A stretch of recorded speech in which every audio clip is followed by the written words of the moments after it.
Olá, bem-vindos ao Olhar Digital Plus. Aos poucos, os sistemas de inteligência artificial começam a entrar no nosso dia a dia. Os exemplos vêm de todos os lados e um dos mais interessantes acaba de chegar ao Brasil. Trata-se do primeiro advogado virtual. Ele já está em ação e daqui a pouco você vai entender por que ele pode ser um divisor de águas na justiça. Antes do advogado virtual, tem a nova onda da pirataria mundial. Todo mundo imaginava que o streaming de áudio e de vídeo havia chegado para acabar de vez com a pirataria, mas parece que a história não é bem essa. Na coluna da Lu, uma dica super útil. Veja como é fácil converter arquivos do formato PDF para o Word. E ainda tem os efeitos especiais de última geração, que finalmente estão chegando para as telas do cinema nacional. A tecnologia que faz diferença no seu dia a dia. O Olhar Digital Plus está começando.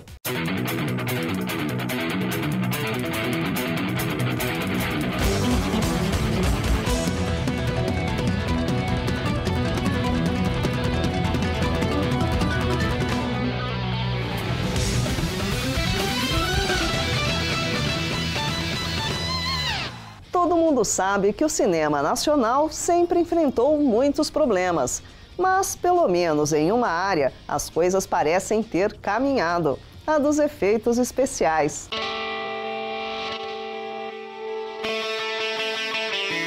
Um divisor de águas do cinema brasileiro. Malas Artes e o Duelo com a Morte, que estreia este mês nas principais salas de cinema do país, é o longa-metragem com mais efeitos especiais da história do cinema nacional. Em um orçamento de 9,5 milhões de reais, 2 milhões foram investidos só em efeitos especiais. 40% de toda a aventura foram gerados por computação gráfica.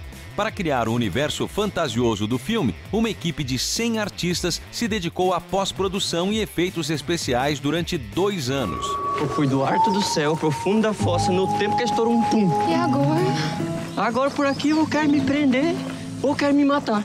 Acostumado com as populares comédias, um formato que sempre deu certo por aqui, o cinema brasileiro nunca arriscou ou investiu tanto em efeitos especiais. E os motivos são diversos, de mão de obra especializada a equipamentos, mas, principalmente, dinheiro. O passarinho tem o canto mais triste desse mundo. E eu posso ouvir? Eu dou 80 contos. Esse é um tipo de filme que a gente precisava de um passo a mais, assim, né, nos profissionais para serem contratados. Então, a procura foi dificílima. Na verdade, a gente nunca achou a equipe ideal na quantidade de pessoas. A gente teve que achar equipes que era muita gente de publicidade e que, ao mesmo tempo, tinha uma qualidade muito alta. Então, foi um skill diferente, ou seja, você pega uma pessoa acostumada a trabalhar com poucas cenas, mas coloca num longa que vai durar 2 anos de pós-produção. Para montar uma estrutura de fato que você tenha 100 pessoas trabalhando em rede, conectadas numa velocidade decente para poder produzir um negócio desse tamanho, é praticamente inviável, assim. Então a gente trabalha sempre num orçamento menor, equipes menores, mas hipercompetentes, para você poder chegar num lugar, um orçamento 100 vezes menor do que a gente tem mundo afora, para chegar num lugar que seja legal, assim, ter um resultado bom. Em 120 anos de história, muita coisa mudou no cinema, principalmente em termos de tecnologia. Os efeitos especiais, mais especificamente, evoluíram bastante nos últimos 25 anos, permitindo que os cineastas pudessem sonhar cada vez mais alto. Nessa produção, o Mundo Encantado foi todo construído em 3D no computador.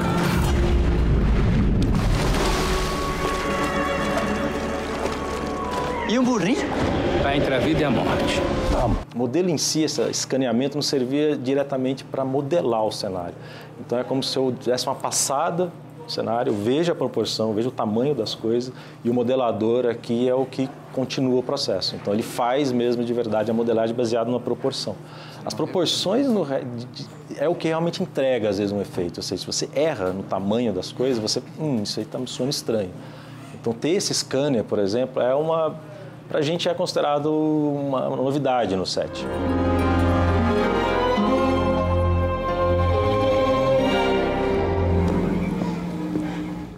Outra novidade que chama a atenção em Malas Artes e o Duelo com a Morte são os dublês digitais.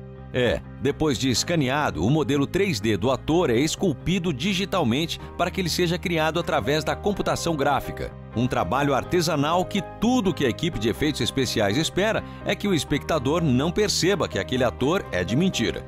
Os dublês são tão detalhados que até cílios foram colocados nos bonecos digitais. E para animá-los, o pessoal estuda minuciosamente os movimentos do corpo humano.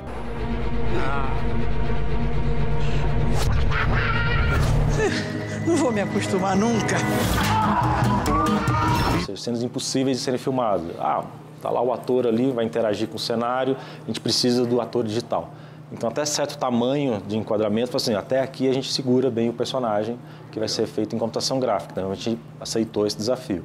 Trazer ele muito próximo demanda uma estrutura facial que é quase que um trabalho à parte, assim. É muito complexo. Inclusive, até hoje em dia a gente está conseguindo resultados ótimos, mas até uns 5 anos, nem isso, 3 anos atrás, a gente já percebia no cinema de Hollywood e tudo mais, a gente falava, isso aí não me enganou, isso aí está de mentira. Então a gente fala, vamos tomar cuidado porque ainda é um processo muito complicado, muito delicado. O rosto, a face humana é muito fácil perceber uma falsidade, assim, sabe? Mas isso aí é falso. O mais legal é que esse banho de tecnologia promete abrir os olhos de outros diretores e cineastas para mostrar que, apesar de toda a dificuldade, é possível sonhar alto também no cinema nacional. Os diretores, eles começam a enxergar um outro horizonte. Então, isso que é o legal desse avanço do cinema brasileiro que o Malas Artes está produzindo, que as pessoas agora podem começar a pensar em outro tipo de roteiro. Roteiros que eles falam, cara, eu sempre quis produzir um negócio assim, mas nunca tive condições de produzir um negócio assim, não funcionava. Agora começa a se funcionar esse tipo de coisa. Quem é o senhor? Eu sou a sorte. Preciso treinar a rezada. O mais esperto dos homens vai enganar a morte? Ou será a morte que vai enganar o mais esperto dos homens? No próximo bloco tem uma dica super útil. Veja como é fácil converter arquivos em PDF para o Word. E ainda hoje tem um advogado virtual que já está em ação na Justiça Brasileira. O Olhar Digital Plus volta já.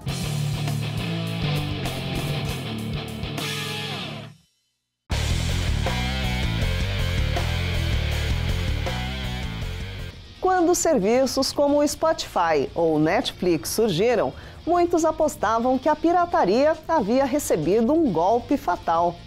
Passado algum tempo, os piratas digitais parecem começar a encontrar caminhos para burlar a tecnologia de streaming. Confira!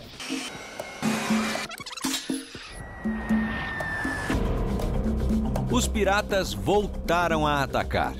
É verdade, eles nunca pararam, mas depois de uma certa calmaria em alto mar, o lado obscuro da tecnologia encontrou uma nova forma de roubar e transmitir conteúdo ilegal na internet.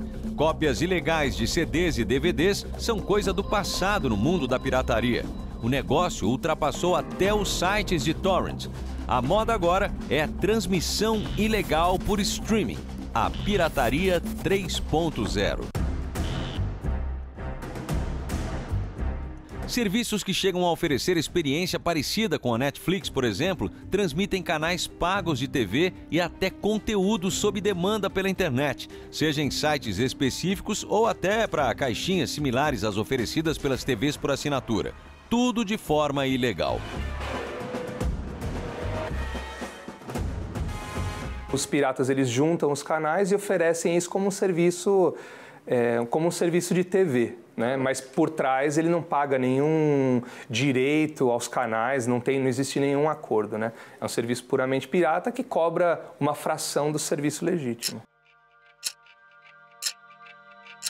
O que chama a atenção é que os aparelhos que permitem esse tipo de pirataria são abertamente oferecidos em sites de e-commerce como Amazon e Mercado Livre. Isso sem contar os diversos anúncios espalhados pelas redes sociais. Dados de uma empresa de inteligência de mercado digital mostram que o crescimento no tráfego global resultou em mais de 16 milhões de visitas mensais aos 100 principais websites de fornecedores de IPTV pirata. O combate é difícil, uma espécie de brincadeira de gato e rato. Você vai enviar 1.000, 2.000 takedowns, né, que a gente chama, que são essas notificações, e no dia seguinte você vai ter mais 2.000, 3.000 para mandar. Além dessa caçada implacável e infinita, uma nova tecnologia está sendo usada para dificultar o mundo dos piratas. A marca d'água forense é uma ferramenta que permite que o conteúdo ilegal seja rastreado. Assim, quando as empresas de segurança encontram um serviço pirata na internet, é possível saber a origem daquela transmissão. O conteúdo, quando ele sai do operador de cabo ou satélite ou OTT... O original. Quando esse conteúdo sai, dentro dele vai embebido diversas informações, ou seja, elas não são visíveis, mas elas estão ali dentro do áudio e do vídeo. Em dados, tá? Em formato de dados. Isso, exatamente. Quando o usuário recebe isso no set-top box dele, na TV a cabo, ou satélite ou OTT, a caixa, o set-top box, ele vai mudar a informação que ele coloca no vídeo de acordo com o usuário. Então, o usuário tem lá aquele smart card, né, que vai dentro daquela caixinha, aquele cartãozinho. Então, aquele usuário é como se ele tivesse um número de série. Cada usuário tem um número de série. De acordo com esse número de série, o conteúdo aparece diferente. Esses dados, eles entram no vídeo de uma maneira diferente. Especialistas concordam, é impossível acabar com a pirataria digital. Mas, sim, é possível dificultar ao máximo a atividade ilegal. Para combater, mais do que tecnologia, é preciso conscientização dos usuários e cada vez mais acessibilidade aos serviços legais. Com a praticidade do mundo online e sob demanda, o preço ainda é o que torna essa briga mais difícil. Os serviços de streaming têm preços atraentes. Já as TVs por assinatura, assim fica complicado.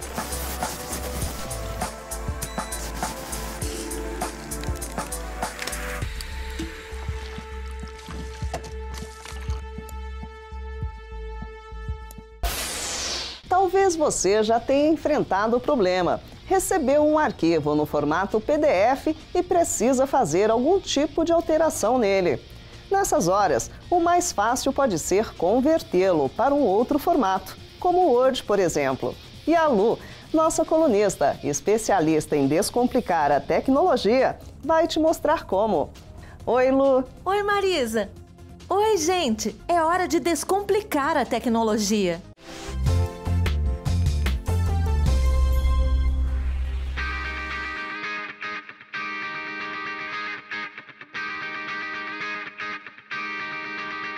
O arquivo em formato PDF é ótimo para enviar documentos e textos escaneados, mas tem um probleminha. Não tem como editar o arquivo. Isso só dá para fazer se for um arquivo de Word. Mas você não precisa se preocupar, porque eu separei 3 maneiras de como converter um texto de PDF para Word. Olha só como é fácil! A primeira é pelo Google Drive. É só salvar o PDF no serviço de armazenamento em nuvem, clicar com o botão direito do mouse e selecionar a opção Abrir com. Vai aparecer uma aba com a opção Documentos Google. Clique nela e espere o arquivo carregar. Prontinho! Você já consegue editar o arquivo e, se quiser, pode fazer download para o Word.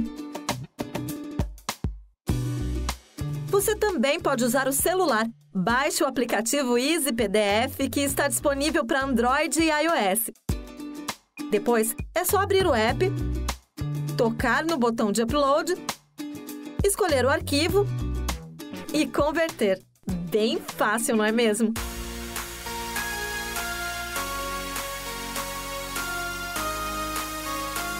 E tem mais!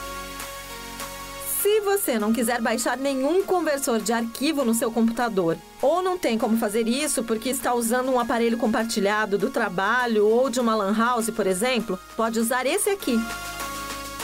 Tudo o que você precisa fazer é escolher como quer converter e clicar em enviar para selecionar o arquivo no computador. Prontinho! Agora você já sabe como converter um arquivo de PDF para Word. E se você tiver alguma dúvida sobre tecnologia, me envia que ela pode aparecer aqui. É só entrar no meu canal dentro do portal do Olhar Digital e mandar sua pergunta usando esse formulário. É com você, Marisa!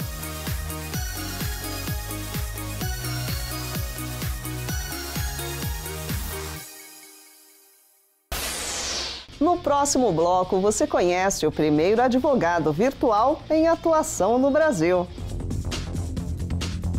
A operação ainda está no começo, mas pode ser uma resposta para agilizar processos judiciais. Daqui a pouco você conhece a novidade. O Olhar Digital Plus volta já.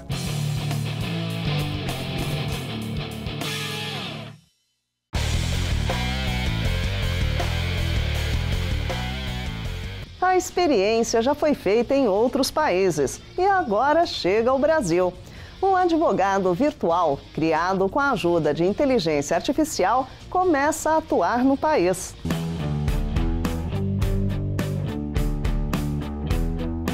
A tecnologia em favor da justiça.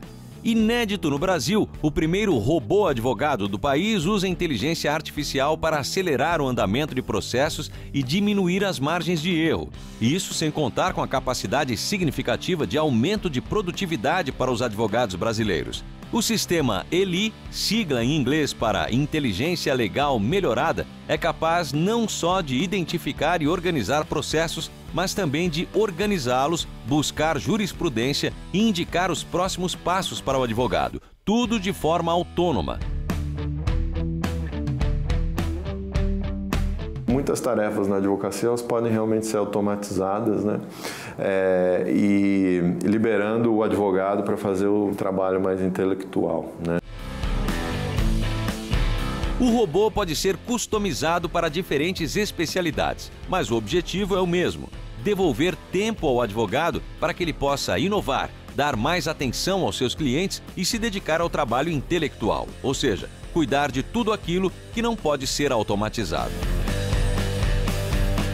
O advogado pode se dedicar mais à qualidade, ele vai ter mais tempo para atender o cliente, ele vai ter mais tempo para ouvir o cliente, ainda que seja uma tese repetitiva. O cliente não quer saber quanto tempo demorou para fazer uma petição simples lá dentro do escritório, intramuros, né? Da sala do advogado lá para o fundo, na cozinha do escritório. Isso não faz muita diferença para o cliente, mas para o cliente faz o tempo que o advogado se encontra disponível para ele, e isso aumenta com a automatização do trabalho chato do advogado. Na prática, o sistema inteligente ajuda na coleta de dados, geração e organização automatizada de documentos, execução de cálculos, formatação de petições e até na interpretação de decisões judiciais. Através do aprendizado de máquinas, o popular machine learning, o robô pode aprender de forma autônoma ao consumir um grande volume de dados e passar a identificar padrões extraindo informações importantes para tomadas de decisão ou identificação de situações específicas. O advogado vai sempre conseguir achar suas tarefas novas. A palavra final é sempre dele, né? A palavra final é sempre dele, porque a palavra final está baseada num elo de confiança com o cliente. E não adianta o robô dizer, não adianta o Big Data dizer, não adianta a solução estar num gráfico estruturado de tendências. O cliente vai sempre perguntar ao doutor, o que o senhor acha? A mesma empresa que desenvolveu o robô Eli já trabalha com outros aplicativos para o mundo jurídico. O primeiro é uma assistente pessoal digital que busca informações judiciais de forma organizada. O advogado, então, ganha horas preciosas no seu dia a dia que seriam necessárias para cadastrar processos no sistema e ainda passa a receber notificações sobre as atualizações do processo. Então, o Legal Note, através do celular, o advogado pode colocar a OAB dele e receber em poucos minutos todo o portfólio de processos em que ele está acompanhando na justiça, que tem a OAB dele, na palma da mão. O segundo aplicativo é uma ferramenta em que pessoas físicas e empresários podem encontrar e acompanhar seus processos em uma linguagem mais acessível e compreensível. Interessante é a pessoa também ter uma opção de também para interpretar o que está escrito ali no processo, não precisar entrar em contato toda hora com o advogado dela. Então, através do sistema tem um canal com advogados conveniados ao sistema, que eles respondem sobre o teor da informação, o que está escrito no processo, o que o juiz despachou, Então, porque é uma linguagem técnica, então às vezes a pessoa tem a dúvida. Um tradutor jurídico. Um tradutor jurídico. Há algum tempo, no Reino Unido, um estudante criou um chatbot para oferecer conselhos legais para quem recebe multas de trânsito e deseja recorrer contra elas. O robô Do Not Pay já venceu mais de 375 mil contestações de multas de trânsito relacionadas a estacionamento em locais ilegais. No Brasil, nada impede que o robô advogado, em um futuro próximo, também possa contribuir para o desenvolvimento de ferramentas para pessoas físicas em situações de autoatendimento que não requerem necessariamente a ação de um advogado. Confira nosso boletim ao vivo na internet, de segunda a sexta-feira, às 7h30 da noite. As notícias que movimentam o mundo da tecnologia sempre ao vivo. Nas páginas do olhardigital.com.br, na nossa timeline do Facebook, no Twitter e também no YouTube. Não perca! Semana que vem tem mais. Eu espero por você. Olhar Digital. O futuro passa primeiro aqui. Tchau!